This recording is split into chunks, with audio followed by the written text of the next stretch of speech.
Good morning, everybody. It's the 4th of September 2025. And, well, Wednesday was an interesting day. We've got the Epstein survivors all speaking out. We've got gold to dollar changing. There's loads going on. And we're going to dive into the news right now. Warren, how you doing? I am absolutely fine, doing better than, should I say, the dollar to gold at the moment. Shall we get into that, Paul? Because this is the global gold to the dollar. Let's have a little look at that. And there we are. There's your actual sheet there, as you can see, from 1901 right the way through to 2023. And of course, gold international reserves are literally, should we say, more people are wanting gold than they are the dollar, which is obviously causing a bit of a problem. And when we look at gold holdings, the gold holdings here, as you can see, foreign central banks are trading in gold against US treasuries. Now, US treasuries, of course, if people are stopped buying what you are selling, then we've got a problem. It's amazing, Warren, isn't it? It's almost like it's by design. And Trump's talked about going back to a gold back standard. And all of a sudden, everyone's holding gold. No one's holding treasuries, debt. It's quite an interesting world we're living in. And as Charlie has said, we're moving forward. There is a reset happening before our eyes. Well, diving into my first story, survivors of Jeffrey Epstein are demanding more transparency. Speaking outside the US Capitol, 9 women shared harrowing stories of abuse and announced they are compiling a confidential list of Epstein associates. They urged the Justice Department to release all files, saying victims fear retaliation if they name names themselves. Lawmakers from both parties are pushing for a full disclosure vote, while critics accuse authorities of shielding the powerful. Survivors say this is not political, it's about justice for crimes of sex trafficking. Now, Warren, this is a great story. I Yeah. mean, when the survivors are speaking out, you've got to take this as truth. But there is an attorney working with them who is, dare I say it, questionable. So whether this is going to be twisted and used as political weapons, I don't know. What are your thoughts? Right. So, first of all, I think you're absolutely right. It shouldn't be used as a political weapon. It should be all about the victims. And there are people out there, powerful people, that are being protected. Now, let's not make any bones about it. They are being protected. It looks like a 12-year-old went loose with a Sharpie pen on the Epstein files and just redacted everything. Complete nonsense. We need to have total transparency because if these people are genuinely innocent, you can have them in. You can say, yes, their names are on the Epstein list, address book, whatever.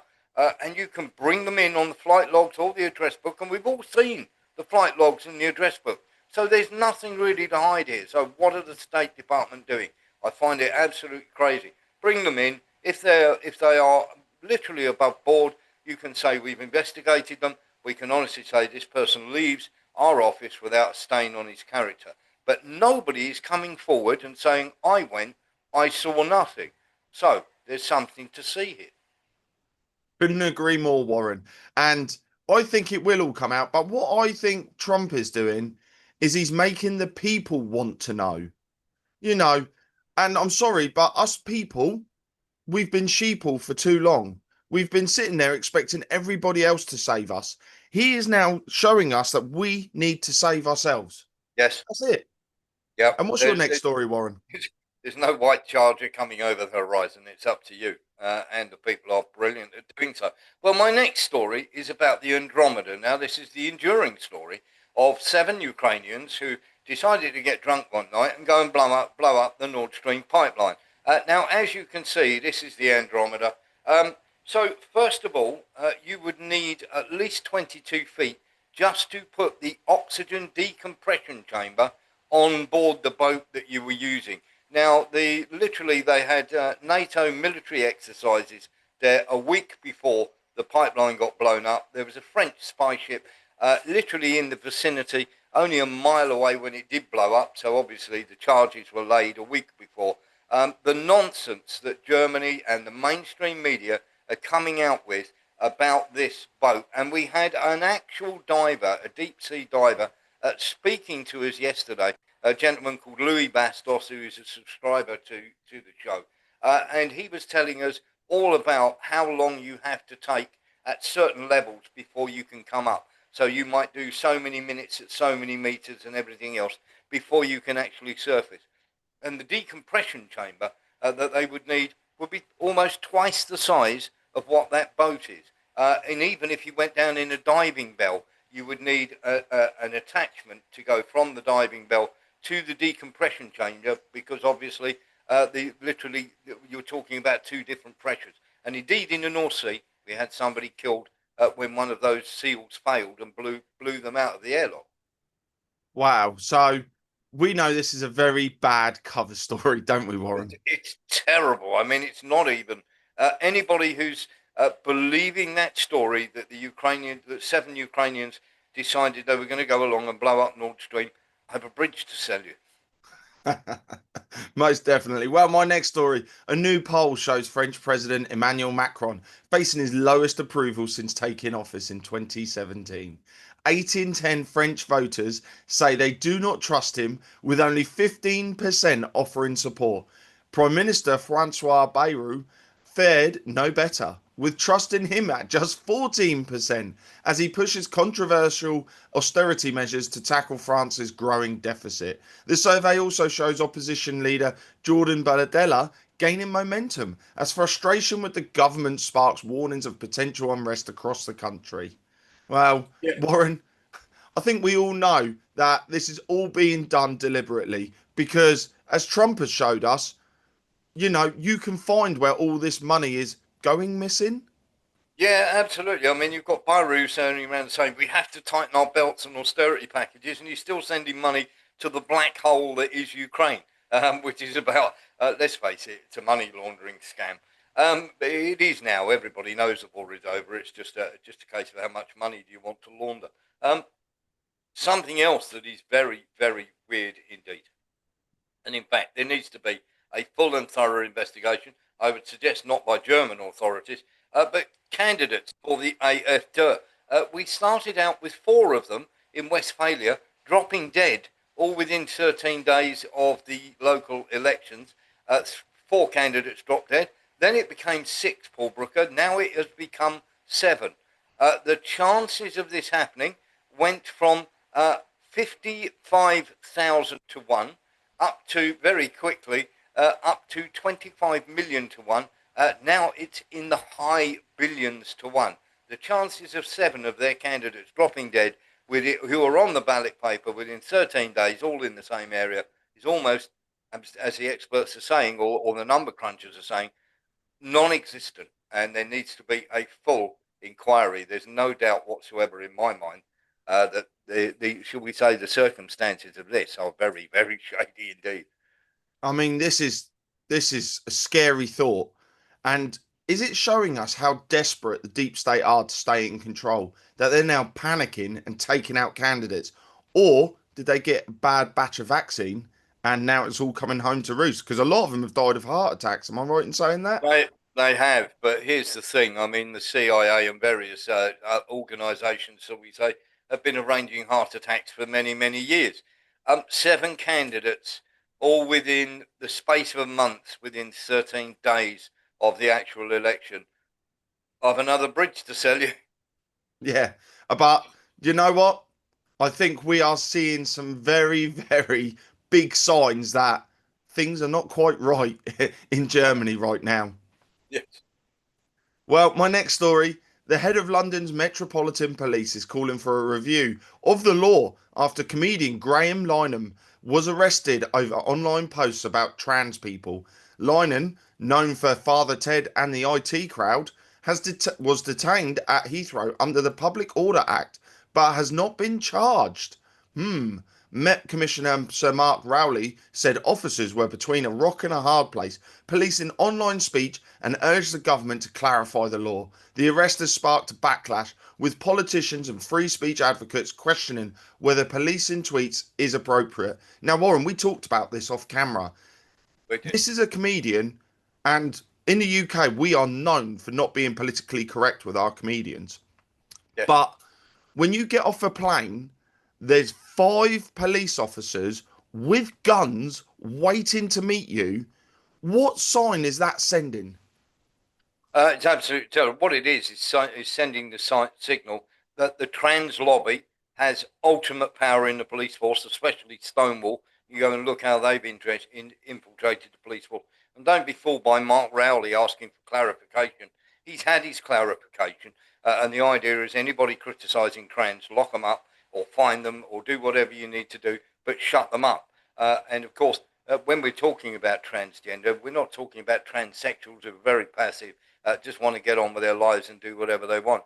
Transgenders, by nature, are incredibly aggressive. And of course, we have found out that 5 out of the last 6, and in fact, 8 out of the last 13 school shootings have come from transgender people. Now, here's the thing, Paul, and I will leave you with this. The very people who are pushing this ideology in our schools are the very people getting our children killed. That's a very interesting thought there, Warren, because when you just said then 8 out of 13 shootings in America have been done by trans people, you can't ignore that. You Yeah, cannot ignore what is going on. We are at a point where we're letting the loonies run the asylum. we are, and it's very much as they say, as was said by brilliantly by Anthony Hopkins in a fictional film called Silence of the Lambs, when he turned around and said that these people think they're transgender, but they're actually not. Their psychopathy is far more savage, and that may be fiction, but the actual wording comes from an actual psychological study. So I think you're absolutely right. Somebody else who was a bit of a psychopath, Christine Lagarde, who is now, of course, in charge of the World Bank, an already known criminal. She does not want any elections whatsoever until Russia is defeated or the situation is resolved.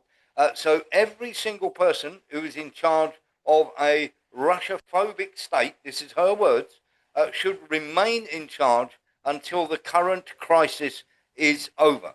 So just to be absolutely clear here, Christine Lagarde, who wants Russia destroyed, has decided that she wants no one to be removed from office, no democracy whatsoever, until Russia is defeated. Well, doesn't that sound like a mafia? All trying to keep their positions of power because, heaven forbid, times change and everyone goes, we've had enough, we want out. Yeah. Watch this space. Well, my next story, and it's a good news story. Federal authorities in Cincinnati have announced the breakup of an international drug ring responsible for supplying fentanyl and other deadly drugs. Operation Box Cutter resulted in 3 arrests in the US and indictments against 22 foreign nationals and 4 Chinese companies linked to drug manufacturing and distribution.